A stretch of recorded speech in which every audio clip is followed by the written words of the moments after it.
8h44, bonjour Émilie Bonivard. Bonjour. Bienvenue dans le studio de France Bleu Pays de Savoie. Avant de vous entendre, on va donner la parole à Jean-Luc qui nous a appelé au 0806 00 10 10. Bonjour Jean-Luc. Bonjour. Bonjour à vous. Bonjour à tous. On vous écoute. Voilà. Bon, alors moi, ce que je retiens de ce week-end de vote là, c'est que la France, elle s'est pas exprimée pour LFI, pour les Roses, pour le Centre. Elle s'est surtout exprimée contre le Rassemblement national. Et donc cette Assemblée nationale, qui est issue de ce vote un peu oppositionnel au Rassemblement national, eh ben, il va falloir la gouverner avec des idées qui vont devoir être beaucoup plus larges. Il ne s'agit pas d'appliquer un programme de LFI, d'appliquer un programme des Roses, d'appliquer un programme socialiste ou d'appliquer un programme macroniste. Il s'agit d'appliquer un rassemblement d'idées, républicaines qui tiennent compte de tous les avis et qui tiennent compte de cette expression d'opposition qui sort de ce vote aujourd'hui, je pense. Bien, on va demander son avis à Émilie Bonivard. Merci à vous, Jean-Luc.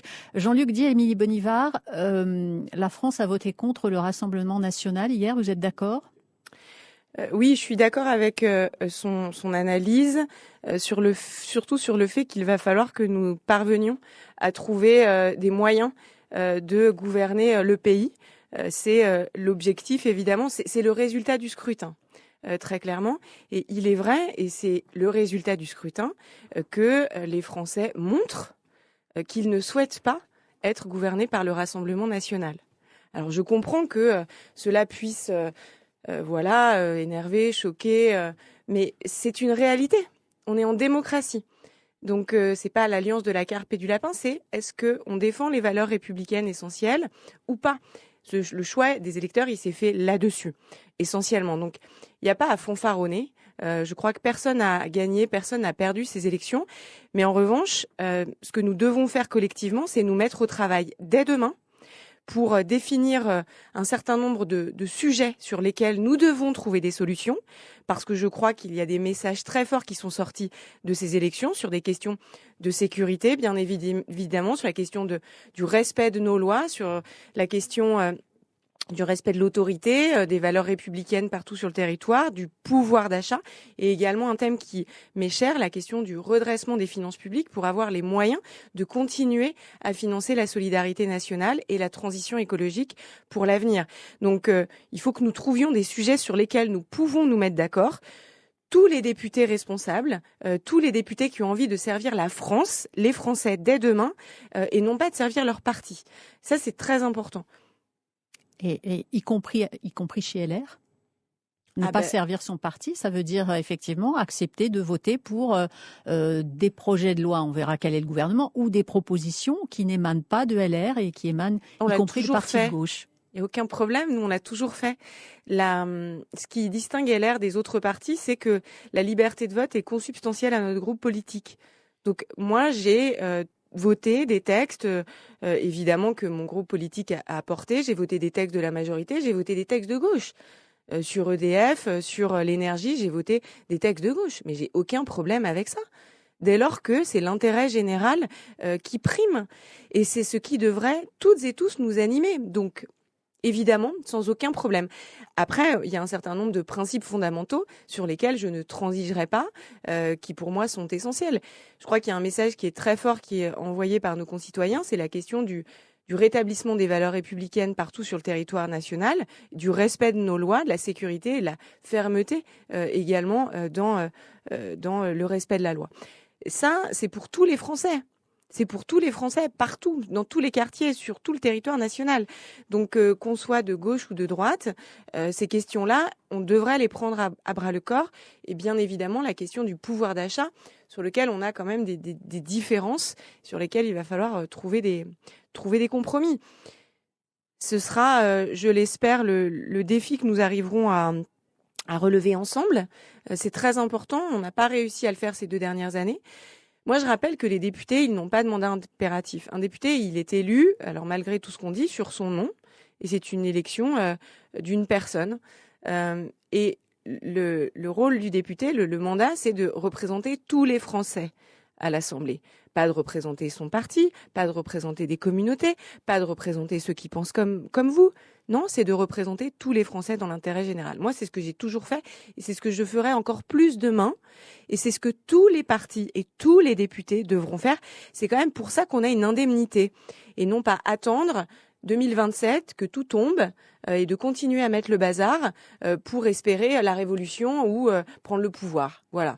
Donc j'espère que les extrêmes se comporteront différemment que ce qu'ils ont fait ces 2 dernières années. Si Emmanuel Macron appelle un Premier ministre qui fait partie du nouveau Front populaire, avec des députés du nouveau Front populaire, vous soutiendrez quand même ce gouvernement, même si c'est la gauche?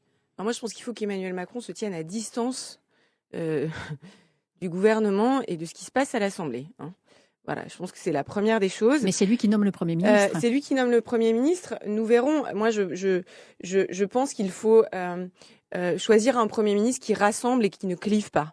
Voilà. Donc c'est quoi, ça veut dire quoi? Plutôt centriste? Plutôt centriste, bien évidemment. Et je ne sais pas, mais quelqu'un qui rassemble et qui ne clive pas. Je vous donne un exemple. S'il faut absolument que ce soit un ministre de gauche, je pense que ce ne serait pas une bonne idée parce que le message qui sera envoyé, c'est un message à nouveau de cliver l'Assemblée. Donc, pour les électeurs, on va dire, et les députés de droite, je pense que ce ne serait pas un très bon message. Mais si c'est cette décision qui est prise, un ministre comme Bernard Cazeneuve, vous voyez, ça me pose pas de problème majeur. Je le dis clairement. Ça me paraît possible d'échanger et d'avoir un certain nombre de, notamment sur les questions de sécurité et de fermeté, d'avoir. Ça veut dire que les députés LR vont faire des propositions de Premier ministre possible à Emmanuel Macron? Honnêtement, je ne peux pas vous le dire là. Je ne il peux est pas vous le dire. 8h50, on est lundi. Et très honnêtement, je ne pense pas. Très honnêtement, je ne pense pas.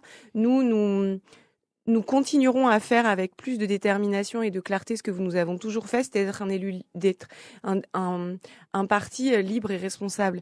Ça nous a été beaucoup reproché au moment de la réforme des retraites. Mais nous avons gardé notre ligne de conduite. C'est-à-dire que je crois que nous sommes la béquille, entre guillemets, de personne. Nous gardons nos valeurs. Nous voterons les textes utiles aux Français et nous nous opposerons à ceux qui ne le sont pas.